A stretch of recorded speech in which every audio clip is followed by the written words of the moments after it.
Hey, c'est Romain et on se retrouve pour une nouvelle vidéo sur iOS 11. Donc cette vidéo je l'avais faite il y a 2 jours et juste avant j'allais la mettre en ligne.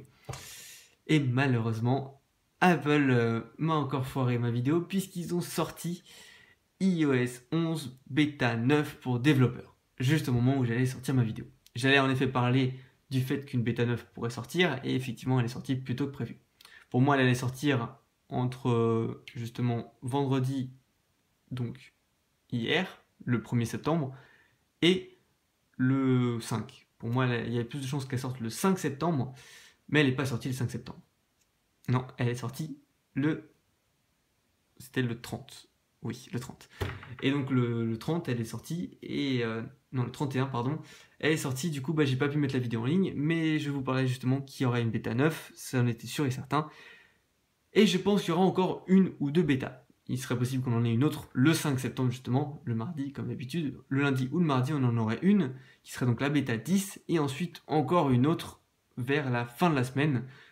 Et normalement ça devrait être la dernière, même si je pense qu'il y a une petite possibilité qui reste quand même assez mince qu'on en ait encore une autre au tout début de la semaine, même si... Non, je pense que ce serait trop juste, étant donné que on a comme date, on va aller ici dans le calendrier, annoncé par Apple que le... Ok.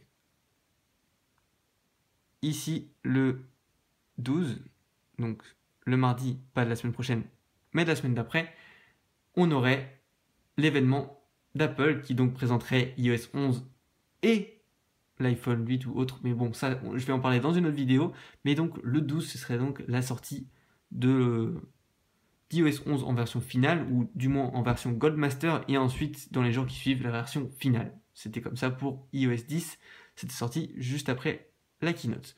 Donc, c'est pour ça que moi je pense que le 5, on peut avoir encore une bêta pour arranger quelques bugs encore.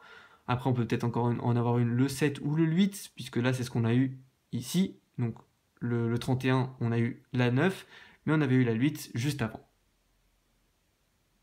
Il faut savoir que pour iOS 10, on avait eu 8 bêtas et après la version Goldmaster et ensuite la version finale.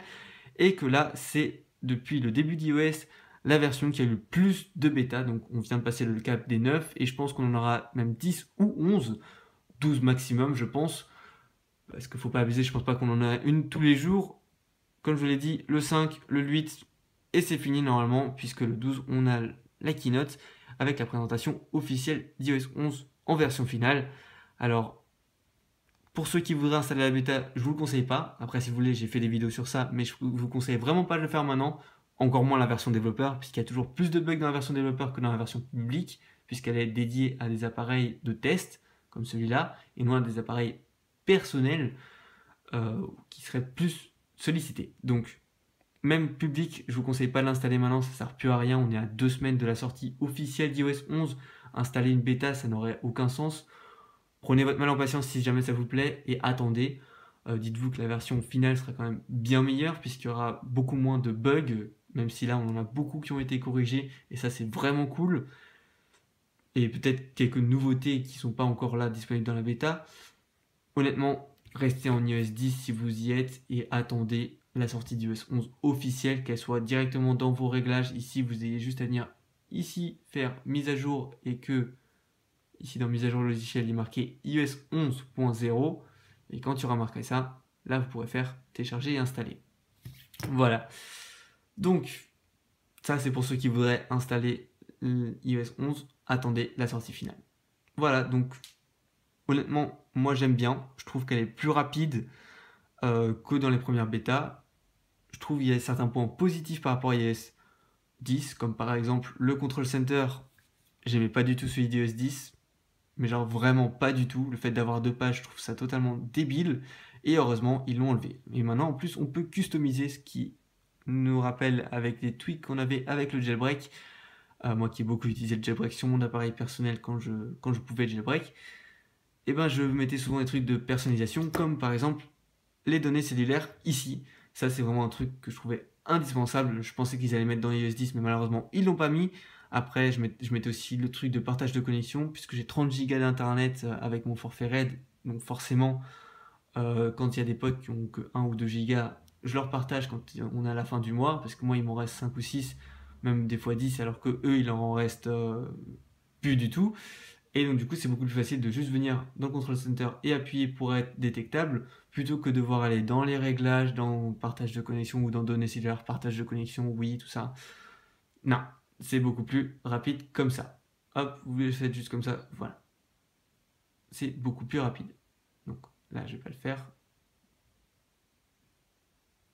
Voilà, ils sont déconnectés, mais il n'y a personne qui est connecté vu que j'ai pas de carte SIM. Après, celui de la batterie, je trouvais ça indispensable aussi. Heureusement, avec l'iPhone 7, on pouvait tout simplement maintenir avec l'iPhone 7 et 6S pouvoir tirer dans la batterie et les données cellulaires, mais ça me paraît pas suffisant non plus. C'est pour ça que là, d'avoir ça dans le Control Center, c'est quand même beaucoup mieux. Pouvoir avoir ça sans avoir parce que c'est un iPhone 6, sans avoir un 6S ou un 7, pouvoir choisir l'intensité de la lumière, je pense que ça se voit à l'arrière sur les boîtes. Regardez bien ici sur cette boîte là par exemple, avec mon doigt, vous voyez l'intensité de la lumière, on peut la changer et ça je trouve ça vraiment bien meilleur puisque sur un iPhone 6 ça me paraît normal de pouvoir le faire et pas seulement sur les 6S et 7.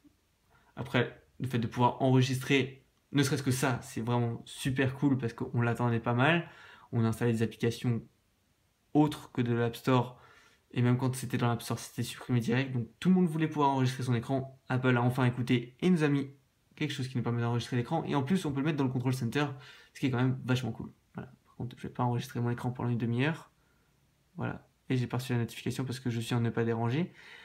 Et après le fait de pouvoir personnaliser un petit peu les trucs qui sont ici, ça c'est vraiment cool. Et il y a quand même un truc que j'attends beaucoup, c'est le fait que peut-être dans la prochaine bêta, peut-être dans la version finale, ou peut-être dans une version genre 10.1, 10.2 ou quelque chose comme ça, qu'on puisse mettre nos applications ici. C'est-à-dire que par exemple, j'aime beaucoup Snapchat, j'utilise tout le temps, et je suis par exemple ici dans les réglages, et je me dis tiens j'ai envie d'envoyer un snap. Hop, je clique sur l'application, ici qui est dans le Control Center, snap. Voilà, ça nous met un raccourci direct. Je trouve c'est un truc que moi avec le jailbreak j'avais, genre des fois j'avais un truc qui était, si j'appuyais 2 fois ici, ça me retournait à l'application où j'étais avant. Donc même si j'avais pas le petit menu de retourner, par exemple quand vous cliquez sur une notification ou autre, bah, j'avais ça qui me faisait retourner directement à l'application d'avant. Quand j'utilisais par exemple Twitter et Snapchat en même temps, bah, c'était très utile. Et là, le fait de pouvoir avoir des applications ici, ce serait vraiment cool. Je l'avais moi, et du coup, genre, j'avais la lampe torche, la calculatrice, le chronomètre et l'appareil photo. Et sur le côté, j'avais juste à switcher comme ça. J'avais d'autres trucs qui étaient donc Cydia, bon, logique, et d'autres applications comme Snapchat ou autres. Petite parenthèse, il n'y a pas encore de jailbreak pour iOS 11 normal, ni pour les dernières versions d'iOS 10. Donc ne me demandez pas, dès qu'il y aura un jailbreak qui sortira, je ferai une vidéo. Parenthèse fermée, on peut revenir à iOS 11. Honnêtement, je pense que pour ceux qui veulent le jailbreak, ceux qui veulent juste customiser leur téléphone, iOS 11 peut valoir la peine. Pour le truc des données cellulaires, le truc de la batterie, le truc d'enregistrer l'écran, ça fait quand même beaucoup de choses qui étaient disponibles avec le jailbreak qui sont enfin disponibles directement sur iOS et ça peut permettre à ceux qui n'étaient pas forcément convaincus de jailbreak, qui l'attendaient pas avec impatience mais qui le voulaient quand même, de se décider à passer à iOS 11 qui va quand même être une belle version je trouve d'iOS. Après il y a des trucs qui sont moches comme par exemple les icônes ici. J'espère qu'ils vont les changer dans la prochaine bêta ou la version finale, ces 2 icônes. Ils ont eu que des commentaires négatifs à propos de celle de l'App Store surtout. C'est quoi ça? C'est quoi comparé à ça? C'était beaucoup mieux. Ça c'est beaucoup plus logique d'avoir des crayons que des sortes de bâtons, des touillettes à café. Aucun sens. Aucun sens. Bref, passons. Bon. Après les autres icônes qui ont changé, elles ont changé en mieux pour moi. Par exemple, ici celle-là, je trouve, il y a plus de détails, vu qu'il y en a moins. Je sais pas si je me suis fait comprendre, mais je trouve que c'est mieux. Pour les notes, il y a des petits changements. Enfin bref, il y a plein de changements sur plusieurs icônes et je trouve que ça va mieux. Pour le plan, par exemple, il est mieux même si l'application plan en elle-même a un peu changé. Enfin bref, il y a eu plein de changements qui ont fait que la version est quand même mieux. Après, elle est moins rapide, mais je pense que c'est à cause de la bêta. Par exemple, regardez, si je fais comme ça, c'est moins rapide. Et en changeant comme ça, c'est moins rapide. Je ne suis pas jailbreak, c'est un faux Cydia pour ceux qui oseraient demander dans les commentaires. Oh mon dieu, t'as un jailbreak et tu ne montres pas. Non, non, c'est un faux truc pour un test que j'avais déjà montré. Bref, je trouve iOS 11 Après ici, le petit truc sans avoir les noms des applications en bas, c'était bien. Moi, je le faisais. Je trouve que c'est plus clean. Mais j'espère qu'un jour, ils nous laisseront avoir l'option de décider de ne plus avoir du tout de label en dessous des icônes. Ça serait quand même pas mal de pouvoir customiser son appareil. C'est pour ça que moi, j'aime bien le jailbreak. Et j'espère que Apple nous laissera faire ça, parce que si on ne l'a pas ici, pourquoi pas ne pas les avoir ici. Ça peut faire un truc vraiment beaucoup plus clean, comme ça, que ce soit une option dans les réglages. Tout simplement, vous avez un truc, un onglet ici qui serait customisation, et qu'on puisse customiser plein de trucs, genre les icônes, qui étaient des petits onglets avec icônes, et qu'on puisse customiser pas mal d'icônes, surtout celles de base, après que les développeurs laissent customiser leurs icônes ou pas, et après qu'on puisse choisir si on veut avoir ça en dessous ou pas, customiser si le control center, bon, ça serait dans le truc du centre de contrôle, justement, personnalisation des commandes, ajouter des applications, voilà. Ce serait bien qu'ils l'ajoutent, j'espère qu'ils le feront, peut-être que ce sera pour iOS 12, faut pas s'attendre à énormément de changements non plus dans iOS 11 maintenant, on les a presque tous vus, il y en aura d'autres, forcément, mais on ne sait pas lesquels ce sera. Normalement, il y aura des nouveaux emojis, dont celui du zombie et tout, ça, on les verra à la sortie. Donc voilà, moi, en bref, j'aime bien iOS 11, est-ce que je vais mettre à jour? Je sais pas encore, honnêtement. J'aime bien iOS 10 et j'aime bien surtout avoir un jailbreak pour iOS 10. Je l'attends vraiment beaucoup pour mon iPhone 7. Mais bon, avec cet iPhone-là, en tout cas, je resterai toujours en iOS 11. Et peut-être qu'avec mon téléphone personnel, je me mettrai en iOS 11. Honnêtement, je sais pas. Vous dites-moi dans les commentaires, ça m'intéresse de savoir ce que mes abonnés pensent d'iOS 11. Donc dites-moi ce que vous en pensez. Si vous dites, je préfère iOS 11 à iOS 10, quelle version d'iOS vous préférez aussi, dites-moi ça. Est-ce que vous allez mettre à jour iOS 11?